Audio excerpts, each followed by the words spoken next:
अस्सलाम वालेकुम दोस्तों, वजूद टीवी की एक नई वीडियो के साथ हम आपकी खिदमत में हाजिर हैं।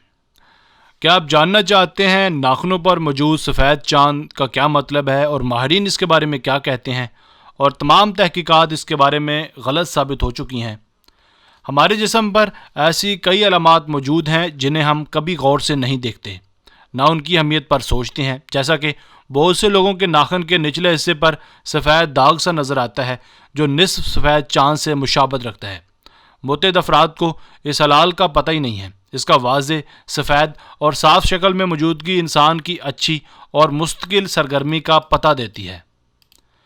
साइंसदानों का कहना है कि अगर ये दाग 8 या 10 उंगलियों पर मौजूद है तो ये इस बात का इशारा है कि मुदाफ़ती निज़ाम अच्छी तरह से काम कर रहा है। इसके मुकाबले में अगर ये दाग हल्का और धुंधली सूरत में है तो फिर मामला बरअक्स होगा, यानी उस शख्स की सेहत अच्छी नहीं होगी। ऐसे इंसान को थकन और तवानाई की कमी का एहसास होता है। अमूमन नाखून एक ठोस प्रोटीन केराटिन के मवाद पर मुश्तमिल ग़िलाफ़ होता है।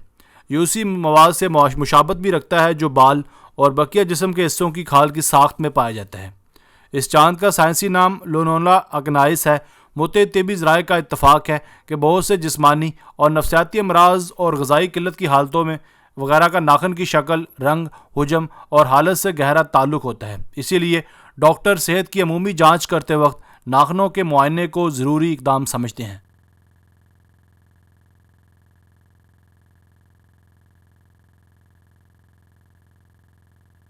दोस्तों, हमारी आज की वीडियो बस यहीं तक थी। उम्मीद है आपको पसंद आई होगी। अगर आप मज़ीद ऐसी वीडियोस देखना चाहते हैं तो हमारे चैनल वजूद टीवी को अभी सब्सक्राइब कर लीजिए और अपनी राय का इजहार कमेंट सेक्शन में लाजमी कीजिए। मिलते हैं एक नई वीडियो के साथ, तब तक अपना बहुत सारा ख्याल रखिएगा। अल्लाह ने के बाद।